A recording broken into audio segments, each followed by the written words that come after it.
জয় বন্ধুসকল, welcome back my YouTube channel মিথুনাৰ vlogs. পুনৰ এটা নতুন ভিডিঅ'লৈ আপোনালোক সকলোকে স্বাগতম জনাইছোঁ। বন্ধুসকল, আছাম পুলিচ ABNUB পদবিলাকৰ বাবে আহিছে এটা বহুতে বেছি ইম্পৰ্টেণ্ট আপডেট 9/10/2025। যিহেতু আজি 9 অক্টোবৰ 2025, তো আপোনালোকক এই নটিছখনত কি উল্লেখ কৰা আছে আপোনালোকক এই ভিডিঅ'টোৰ জৰিয়তে সকলোখিনি ডিটেইলছ ষ্টেপ বাই ষ্টেপ জনাব বিচাৰিছোঁ। গতিকে ভিডিঅ'টো অকণো স্কিপ নকৰাকৈ একদম শেষলৈকে চাই থাকিব। আৰু যদি আপোনালোকে আমাৰ চেনেলৰ প্ৰথমবাৰ কাৰণে আহিছে বা কোনোবাই নতুনকৈ ভিজিট কৰিছে, তেতিয়াহ'লে চেনেলটো ছাবস্ক্ৰাইব কৰি লওক, কাৰণ এনেকুৱা ধৰণৰ ইনফৰ্মেশ্যন ৰিলেটেড চাকৰি খবৰসমূহ আপোনালোকে আমাৰ চেনেলত আগতীয়াকৈ পাই থাকিব। এতিয়া মই আপোনালোকক কি আপডেট আহিছে বন্ধুসকল, এতিয়া মই আপোনালোকক যি আপডেট আহিছে সেই আপডেটটো মই জনাবলৈ বিচাৰিছোঁ। আমাৰ মাননীয় মুখ্যমন্ত্ৰী হিমন্ত বিশ্ব শৰ্মা ডাঙৰীয়াদেৱে তো ফেচবুকত এটা আপডেট দিছে। আজি কেইঘণ্টামান আগত, আজিৰ পৰা কেইঘণ্টামান আগত তো এটা আপডেট দিছে বন্ধুসকল। সেই আপডেটটো হৈছে অসম আৰক্ষী নিযুক্তি বিষয়ক বিশেষ আপডেট।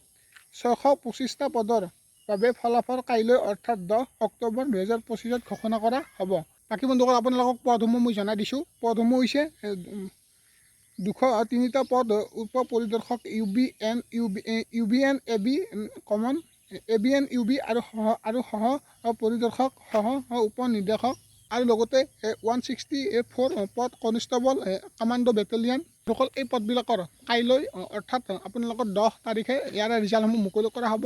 আৰু বন্ধুসকল, লগতে ইয়াতে ABNUB কনষ্টেবলৰ বিষয়ে উল্লেখ কৰিছে। তো এইখন নটিছত মই নটিছখন দেখাই দিছোঁ, এই আপডেটটো মই দেখাই দিছোঁ আপোনালোকৰ স্ক্ৰীনত। তো আপোনালোকে ভালদৰে চাই ল'ব বন্ধুসকল। কাইলৈ অৰ্থাৎ 10 তাৰিখে ABSI UBSI লগতে আছাম ডাইৰেক্ট ৰিক্ৰুটমেণ্ট গ্ৰেড 3 পদবিলাকৰো কাইলৈ ৰিজাল্ট মুকলি কৰা হ'ব। আৰু লগতে ABNUB কনষ্টেবলৰ ৰিজাল্ট 11 অক্টোবৰ তাৰিখে মুকলি কৰা হ'ব। বন্ধুসকল, এটা বহুতে বেছি ভাল খবৰ। আপোনালোকে যদি ভিডিঅ'টো এতিয়ালৈকে চাই আছে তেন্তে এটা লাইক কৰক আৰু যিমান পাৰে সকলো বন্ধুক শ্বেয়াৰ কৰক, যাতে এই ভাল খবৰটো, এই আপডেটটো সকলোৱে গম পায়।